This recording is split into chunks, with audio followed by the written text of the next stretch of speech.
Student जामनीकांत BEd college के class में स्वागत है। हम क्लास में चर्चा कर रहे थे विभिन्न प्रकार के स्किल के बारे में, कौशल के बारे में। तो सबसे पहले जो है हम लोगों ने जाना कि सेट इंडक्शन क्या है, उसके बारे में पिछले क्लास में आप लोगों को बता चुके हैं। आज की क्लास में हम चर्चा करेंगे क्वेश्चन स्किल के बारे में कि प्रश्न कौशल क्या है। तो चलिए आज जानते हैं प्रश्न कौशल यानी क्वेश्चन स्किल।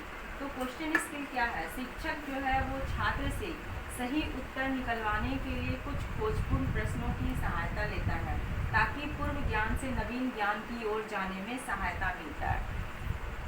क्वेश्चन करके जो है हम ये जानने का प्रयास करते हैं। सेट इंडक्शन में पहले ही मैंने कहा कि सेट इंडक्शन में भी छोटे छोटे प्रश्न हम करते हैं ताकि बच्चे जो है खुद से पाठ की उद्घोषणा करें, और जब पाठ की उद्घोषणा हो जाती है तब जा करके हम उस विषय वस्तु को पढ़ाना शुरू करते हैं। तो इस तरह का जो क्वेश्चन स्किल है उसमें जो है कि हम पूर्व ज्ञान के आधार पर नवीन ज्ञान देने के लिए जो है विभिन्न प्रकार के प्रश्न पूछते हैं। तो उस प्रश्न के माध्यम से जो है बच्चे सही उत्तर देने में जो है वो सक्षम होते हैं। तो यही है प्रश्न कौशल की सही उत्तर निकलवाने के लिए, बच्चों के मुख से सही उत्तर निकलवाने के लिए हम विभिन्न प्रकार के छोटे छोटे प्रश्न जो है वो करते हैं, जिसके माध्यम से हम नए ज्ञान को देने का प्रयास करते हैं।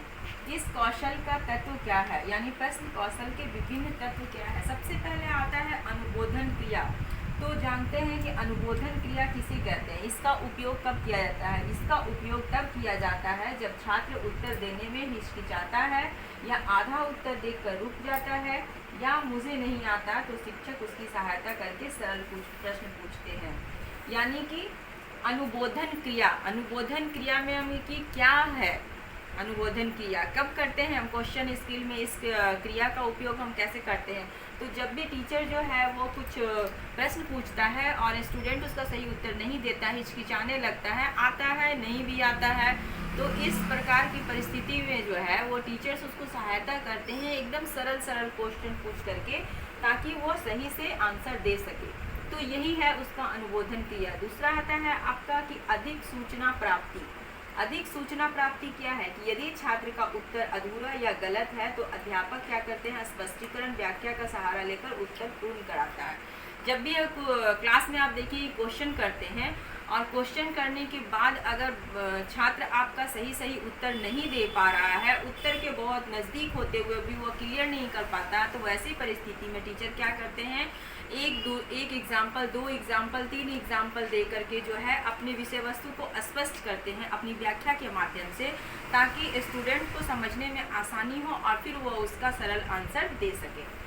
नेक्स्ट है आपका पुनः केंद्रण प्रविधि। यह क्या है? जब छात्र सही उत्तर देता है तो अध्यापक क्या करते हैं, उदाहरण दे करके पुनः उस पर ध्यान केंद्रित करवाता है, जिससे पता चलता है कि छात्र जो है वो रटा रटाया आंसर दे रहा है या फिर समझ करके। कभी कभी होता है कि जब हम स्टूडेंट से प्रश्न का उत्तर पूछते हैं तो वो उसका आंसर फटाक से दे देते हैं। तो ऐसी परिस्थिति में क्या है कि जब आंसर आपको तुरंत मिल जाता है तो एक टीचर का काम होता है कि फिर से उस घटना, उस परिस्थिति में बच्चों को ले जाना जहाँ पे उस प्रश्न से संबंधित विषय हो।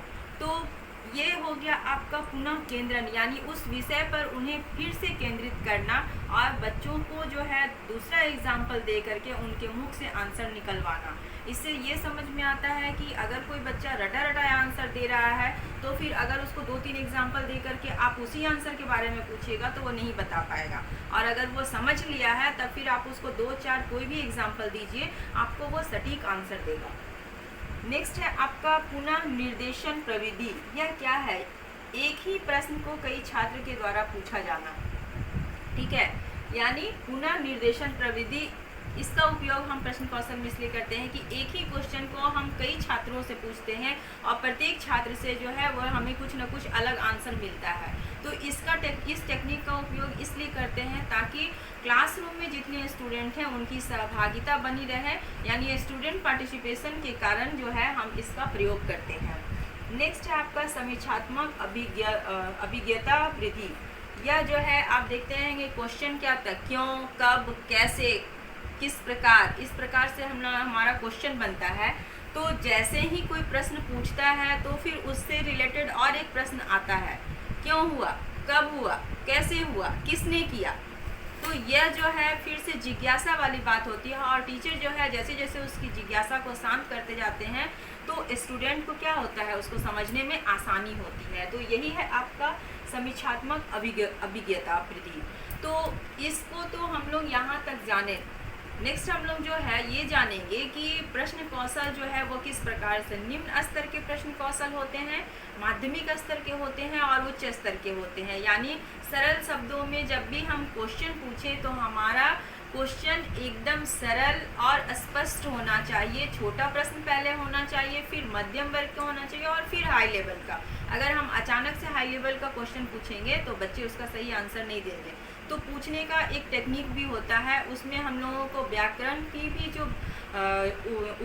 उपयोग करना है वो हमको सही तरीके से करना होगा। जैसे कि मान लीजिए कि हम ये पूछ रहे हैं कि अच्छा बताओ बच्चों कि भारत का प्रधानमंत्री कौन है। तो यहाँ पे अच्छा बताओ बच्चों भारत का प्रधानमंत्री कौन है, ये बहुत लंबा वर्ड्स हो गया। एक्चुअल में हम स्टूडेंट से सिर्फ ये पूछ रहे हैं कि हमारा भारत का प्रधानमंत्री कौन है। तो हम सिंपल से हैं, सीधे तौर पे हम स्टूडेंट से ये क्वेश्चन करें कि भारत का प्रधानमंत्री कौन है। तो ये सरल क्वेश्चन हुआ और सटीक क्वेश्चन हुआ। तो इस बात को भी हम लोगों को ध्यान में रखना होगा कि अनावश्यक शब्दों का उपयोग जो है हम लोग क्वेश्चन स्किल में ना करें। कम शब्द में, स्पष्ट शब्द में और सरल शब्द में छोटे छोटे क्वेश्चन के बाद जो है उसके बाद जो है वो गहन क्वेश्चन का हम लोग पूछना चाहिए हम लोगों को स्किल प्रश्न कौशल के अंतर्गत। तो यहाँ पर आपका जो है वो क्वेश्चन स्किल ख़त्म होता है। नेक्स्ट क्लास में आप लोगों को चर्चा कर देंगे कि इसका महत्व क्या है, क्या इम्पोर्टेंस है कि हम स्किल की उपयोग करते हैं। तो आज के क्लास में इतना ही। Thank you.